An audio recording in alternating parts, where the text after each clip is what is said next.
Hi everyone. So my hope and plan for today really is to introduce you to the idea of ACEs, so adverse childhood experiences, but you will hear me say ACEs throughout, to introduce you to this as a concept, describe it a little bit, and talk about the work that we're doing in Wales, but ideally use that as a platform to promote some discussion about what an ACE approach could look like here.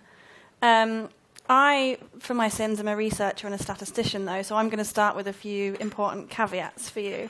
I was really excited to be invited here because I genuinely love real aspirational thinking.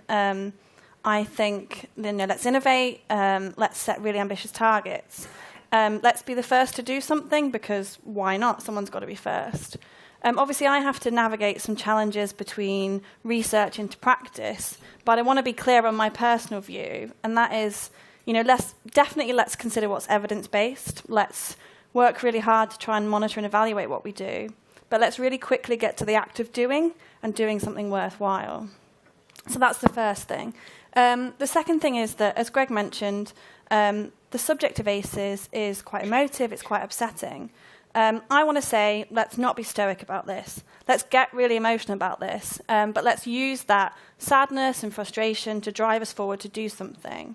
That being said, if there is anyone, obviously, that is sat here maybe considering ACEs in their life for the first time today, I just want to refer back to some of the support that Greg mentioned and the people that are here today that are available for you to talk to if you so need.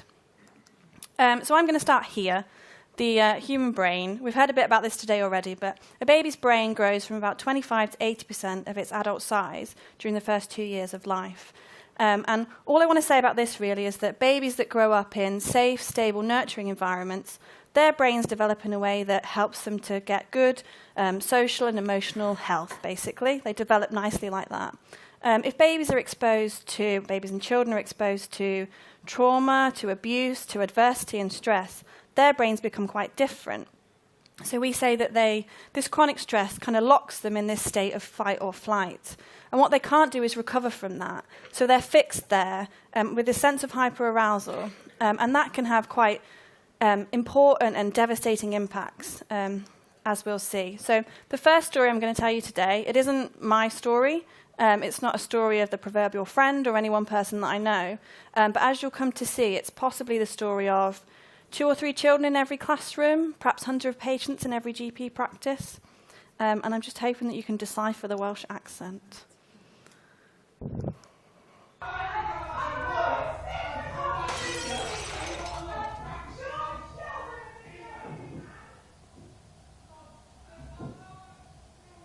My parents don't understand.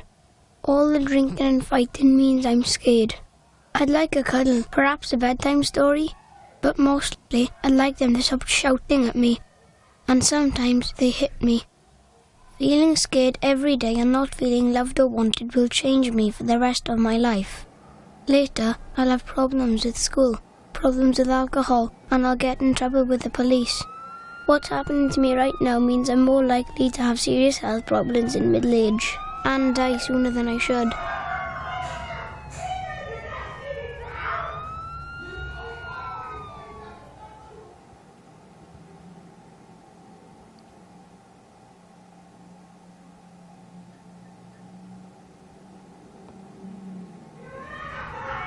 Doctors say my life is full of adverse childhood experiences, or ACEs.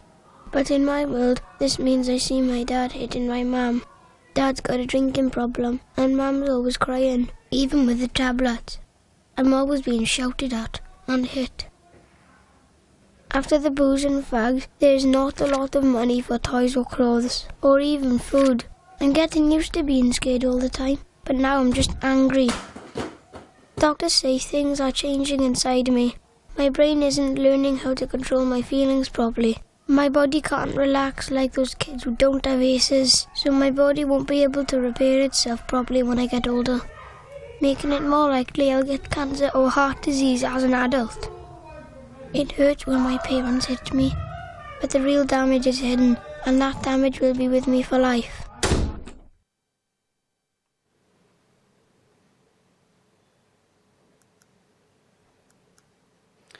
So to date, through a series of surveys across England and Wales, we've now asked about 15,500 people to tell us about their childhood experiences. And I just wanted to share with you some of the prevalence rates that we see of these different ACEs. So you see on the top row is things that happen to the child directly. On the bottom, we have these aspects of the household environment. The important thing to say, though, is it's not just about an experience of one of these ACEs. The idea is about the cumulative impact of those. So the more ACEs you have, the more problems you're likely to face in later life. And we know that about half of us probably have no ACEs. Around 20% of us may have one. But we're interested in those, particularly with 4 or more ACEs. And we reckon that about just over 9% of people, adults in England and Wales, have experienced 4 or more ACEs during their childhood. ACEs are what we describe as a life course issue. So things that happen in early childhood can affect later childhood, into adolescence and into your adult life. So these ACEs affect, as we've seen through the brain, the development of the brain, as well as the hormones and the immunological system. What this means is that children see the world differently. They experience it differently. It affects the way they learn and process information. This crucially affects the way that they also develop their relationships.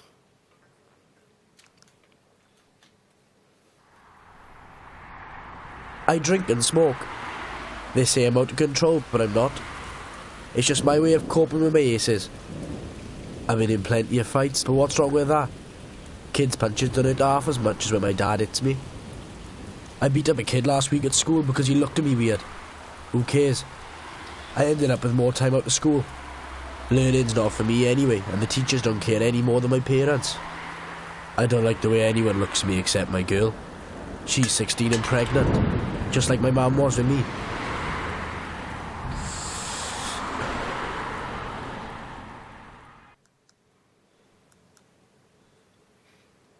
So these children are exposed to trauma in early childhood, as I said, can become fixed in this state of hyperarousal. And what that means is they quite often perceive threat in ways where you and I would see like a neutral or a normal cue. They might see it as threatening, and they might react accordingly. So with this, we see things in teenage years like risk proneness, impulsive behaviour, delinquency, and we can sometimes see the emergence of what we call health-harming behaviours, so substance use and other behaviours that have a direct impact on that individual's physical health.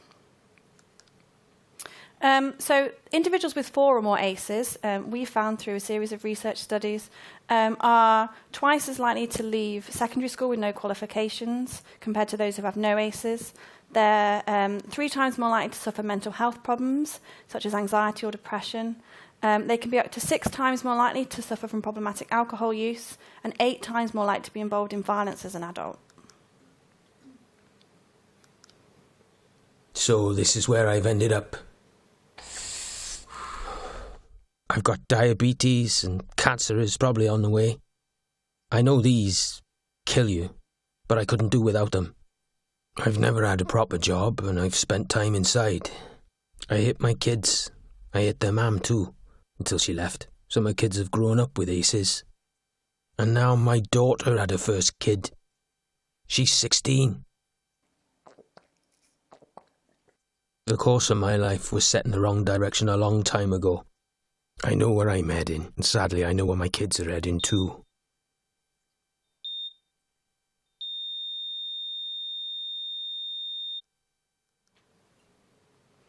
So with these health-harming behaviours, increased wear and tear on the body due to stress, and just a general wear and tear and lack of self-care, what we ultimately see is a greater vulnerability to disease, and sometimes resulting in early mortality. So latest figures from the US suggest that people with 6 or more ACEs on average die about 20 years earlier than those without ACEs. Just to sort of reinforce this, much more likely to be physically inactive. Those with 4 or more ACEs are twice as likely to be unemployed, twice as likely to have conditions such as cardiovascular disease or heart disease, and 3 times more likely to attend A&E over the course of a year. This doesn't have to happen. A little help in childhood makes a big difference to where life takes you. When I was a baby, the nurses noticed that my mum wasn't coping and helped her and explained how important my childhood is to the rest of my life. So, with a bit of help, she coped. The police came round after next door complained about the noise from Mum and Dad fighting. They asked how I was feeling. I told them I was scared all the time. Mum and Dad got help. The shouting got better and the hitting stopped. I even got some bedtime stories. I still had problems at school, but the teacher asked me about what was happening at home. I got help controlling my feelings. It wasn't a lot, but it was enough. I'm now married with 2 children and I've got a job. Most of the time. I haven't repeated the same problems with my kids.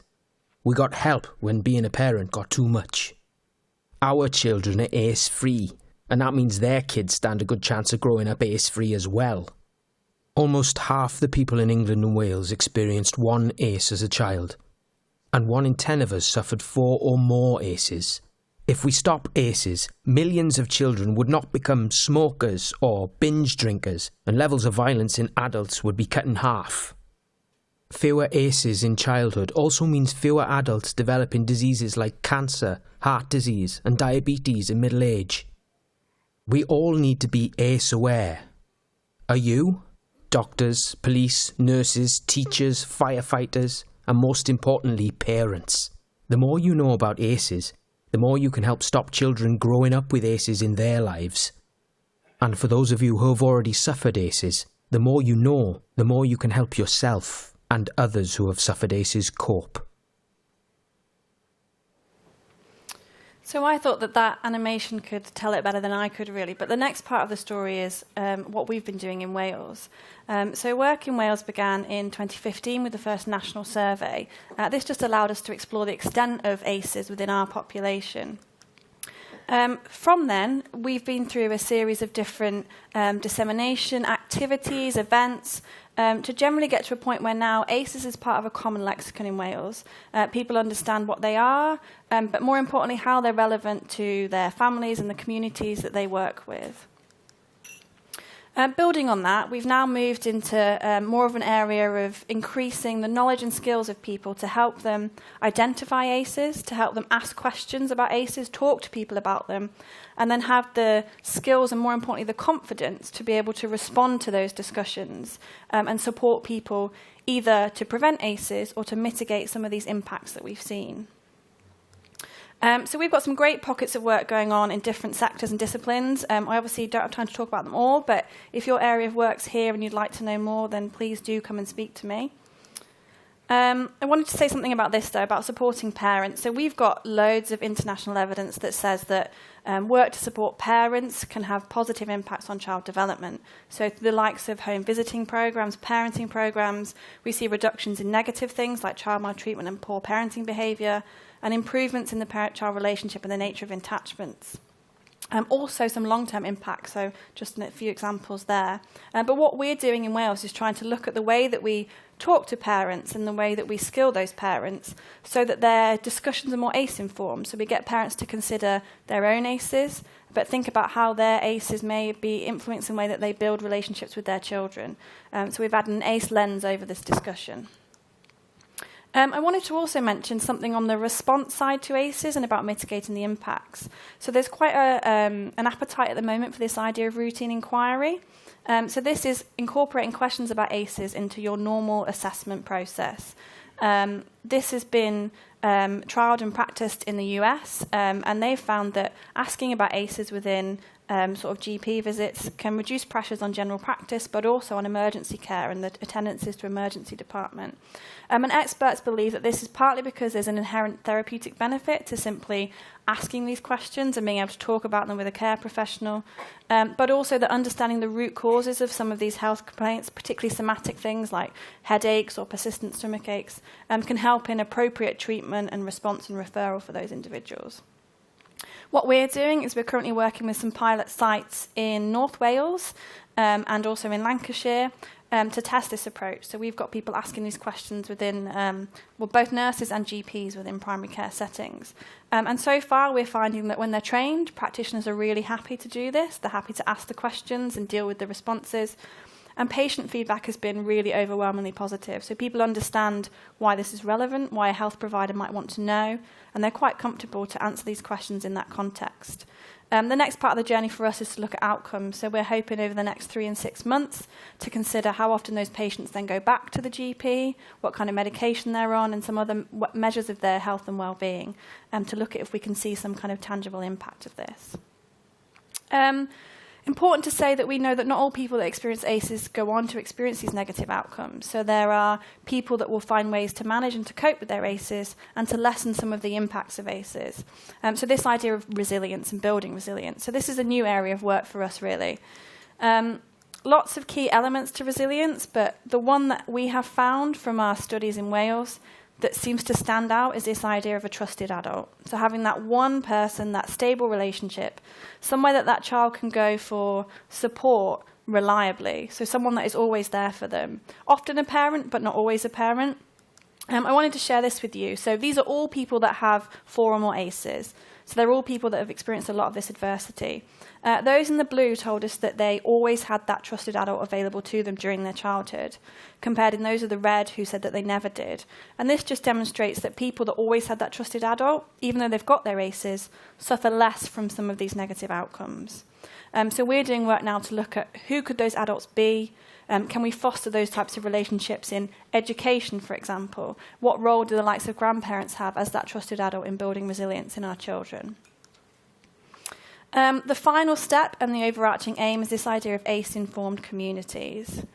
So in Wales, we have the ACE Hub. This is funded by Welsh Government, but it has a multidisciplinary steering group. And it has 2 really key aims. One, which you might expect, is to produce ACE-informed organisations and professionals. But the other is actually to create an ACE-aware society. So a lot of general public-facing work, as well as work with professionals. Their remit is around things like training, hosting events, support in policy development, a bit around evidence and monitoring and things like that. But quite crucially, they're also involved in supporting the Future Generations Commissioner as she develops guidance in Wales around public service boards and what they're required to do and deliver. So the idea is that this guidance is going to be ACE-informed.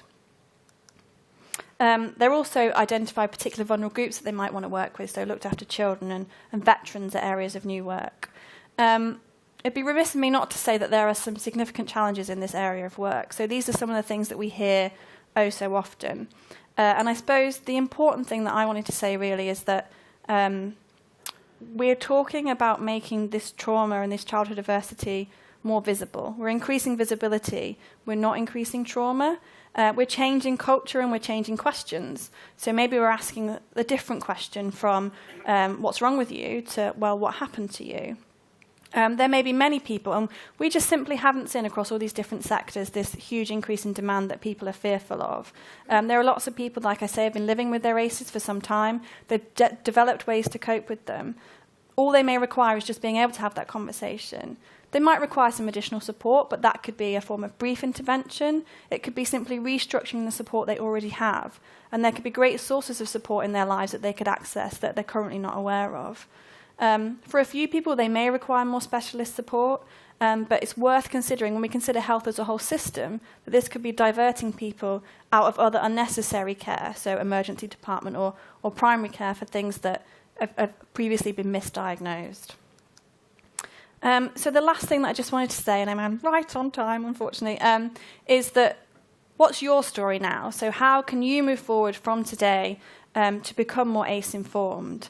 It's how you can now incorporate this idea of ACEs into your discussions about child development, about trauma, about family history, about health in general. What do you know about the ACEs in the populations and the communities that you work with? Could understanding about their ACEs help you to help them better? That's a key question. Who are the people that you need around the table? What's the first step to getting an ACE-informed approach? I'm suggesting that actually some of this is not that hard. We're talking about culture change. Now that you know about ACEs, what can you do to look at how your practice might be ACE-informed? And that's just beautiful Wales. Thank you very much.